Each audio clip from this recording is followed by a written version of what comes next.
প্ৰিয় দৰ্শক, মই মীৰাই আপোনালোক সকলোকে স্বাগতম জনাই আজিৰ ভিডিঅ'টো আৰম্ভ কৰিবলৈ ওলাইছোঁ।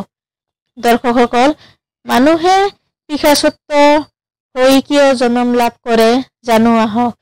এবাৰ গৰুৰে বিষ্ণুক কৈছিল, হে সুৰেশ্বৰ, জীৱৰ পিশাচত্ব লাভ কৰাৰ পাছত কি কি কৰ্ম কৰে মোক জনোৱা। তেতিয়া বিষ্ণুই হাঁহি মাৰি কৈছিল, হে কাশ্যপ আৰু বিনীতৰ পুত্ৰ, পিশাচৰ স্বৰূপ পিশাচৰ চিহ্নাদিৰ কথা তোমাক কওঁ শুনা।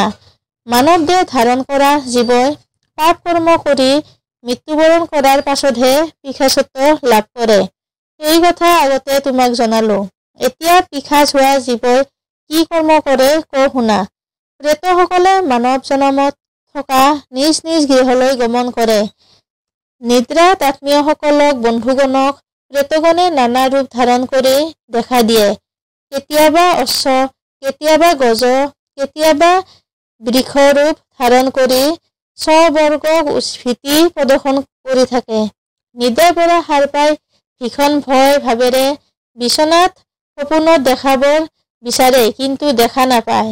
সপোন দেখাজনে বহু সময়লৈ ভয় পাই থাকে। কোনোৱে প্ৰেতক সপোনতে শিকলিৰে বন্ধা অৱস্থাত দেখা পায়। কোনোৱে প্ৰেতাত্মাক বিনীতভাৱে অন্ন ভিক্ষা কৰা সপোনতে দেখা পায়। কোনোৱে আকৌ প্ৰেতে অন্ন গ্ৰহণ কৰি দ্ৰুতবেগে পলাই যোৱা দৃশ্য সপোনতে দেখা পায়। কোনোৱে প্ৰেতক পানী খোৱা, বৃক্ষত আহৰণ কৰা, আকাশত ভ্ৰমণ কৰি থকা, তীৰ্থক্ষেত্ৰত ভ্ৰমণ কৰি থকা, গাই গৰু, বৃক্ষ আদি মূৰ্তি ধাৰণ কৰি মানুহে কথা কোৱাৰ দৰে কথা কোৱা দৃশ্য সপোনতে দেখা পায়। হে গৰুৰ, মানুহে সপোনতে বহু ধৰণৰ প্ৰেত চিহ্ন দৰ্শন কৰে। কেতিয়াবা জীৱিত পুত্ৰ, পতি, বন্ধুজন অকস্মাৎ মৃত্যু হোৱা দৃশ্যও সপোনত দৰ্শন কৰা যায়। কেতিয়াবা প্ৰেতই সপোনতে পিণ্ড দান কৰা দৰ্শন কৰে। কেতিয়াবা মিত্ৰাদিৰ সৈতে ভ্ৰমণ কৰা দৰ্শন কৰে। প্ৰেত চিহ্ন দৰ্শন কৰিলে প্ৰেতদোষ নিবাৰণৰ বাবে যত্ন কৰিব লাগে। সেইবোৰ দৃশ্য দৰ্শন কৰিলে প্ৰেতদোষ নিবাৰণৰ বাবে তীৰ্থস্থান, বেলগছৰ গুৰিত পানী ঢালিব লাগে। বিষ্ণুভক্ত ব্ৰাহ্মণক পূজা কৰিব লাগে। শ্ৰদ্ধাভাৱে কৃষ্ণধান অৰ্পণ কৰিব লাগে, নাইবা যথাশক্তিৰে হোম কৰিব লাগে।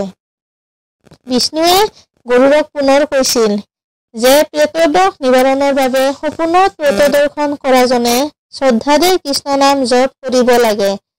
কৃষ্ণক ভক্ত মানুহে প্ৰেত দৰ্শন নকৰে। সেই মানুহৰ ভক্তিৰ বলত তেওঁৰ পূৰ্বপুৰুষে নৰকৰ পৰা মুক্তি লাভ কৰে আৰু নিজেও অন্তিমত পৰম মুক্তি লাভ কৰিব পাৰে। পাপীসকলেহে প্ৰেতত্ব লাভ কৰে। গতিকে মানুহে জীৱিত কালত কোনো ধৰণৰ পাপ কৰ্মত লিপ্ত হ'ব নালাগে বুলি গৰুড় পুৰাণত একাধিক অধ্যায়ত বৰ্ণনা কৰা আছে। প্ৰেত দোষ নিবাৰণৰ বাবে হৰিৰ নাম কীৰ্তন কৰাই হৈছে উত্তম উপায়। ইন্দ্ৰিয়ক বশ কৰি পৰম শ্ৰদ্ধাৰে হৰিক হৃদয়ত মাজত চিন্তা কৰা মানুহে মৃত্যুৰ পাছত কেতিয়াও প্ৰেতত্বপ্ৰাপ্ত নহয় বুলি শাস্ত্ৰত পোৱা যায়।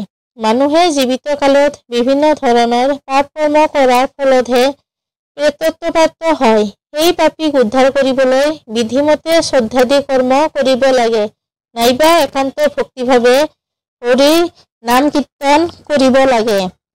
প্ৰিয় দৰ্শক, ভিডিঅ'টো ভাল লাগিলে মটিভেশ্যন স্কোৱাচ বাই মীৰা চেনেলটো ছাবস্ক্ৰাইব কৰিব।